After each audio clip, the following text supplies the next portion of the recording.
Letter 73. Content warning, anxiety, and panic attacks. Dear friend, someone mentioned something yesterday. They said, it's just a bad day, not a bad life. This stuck out to me because there are many ways when I wish for the day to be over because I cannot handle the amount of stress and anxiety that I have. There are weeks I cannot wait to get through because I know I have a lot of things I am nervous or not ready to do, but I have yet to get done. I end up spending a lot of my time looking forward to the future, never being fully present in the current moment. Yes, there may be bad days, but just because one bad thing happens, the rest of the day is not ruined. I find it hard trying to come to the realization that things will get better and I have so much to be thankful for and proud of. Growing up in a Hispanic household, I never learned how to talk about my feelings, but I was always sensitive and knew how to express them. No one ever expressed their feelings around me, and I was always chastised when I cried or when I tried to mention something I was bothered by. This always led to me to be upset or angry. I spent most of my childhood being alone and upset because I felt so misunderstood. I, at a young age, did not understand how people could be so rude or content with their lives when the same things were happening to them, or they were witnessing the same things I was. Up until high school, the main emotion I strongly connected to was anger. This was very hard for me because rather than thinking and elaborating how I really felt about something, I would just get upset and cry out of frustration. Once I started high school, I was exposed to other people who experienced different emotions. This is where I learned about depression. I think it suited me more than I would have admitted at the time.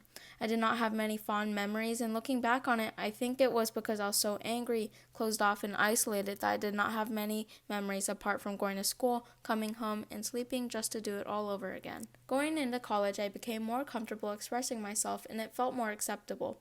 I was also going through a lot of emotions with the big transition. One day when I went back home, I had so much anxiety because I felt lost and I was unsure if I wanted to stay in college. I did not feel that I fit in back home. I felt that I was unable to connect with my high school friends, and I felt my relationship with my family was non-existent.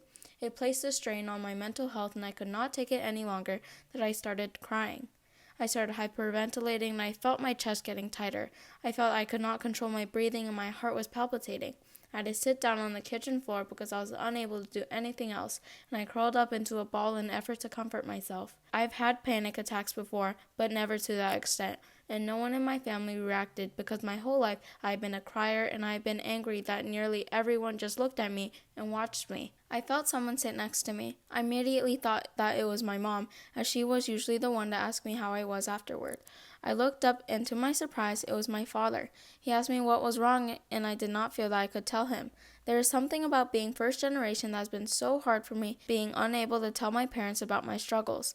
I was aware of all the effort and struggles they went through to give me the opportunity to be in school and to be able to pursue a career that I want. He then said one of the most inspirational things I have ever heard. He said, no matter what problem you are going through, todo tiene solución.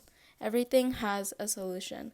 That made me break down even more, but that also relieved the weight off my chest, and I was able to breathe again. It was what I needed to be grounded into reality and actually feel that I was going to be okay.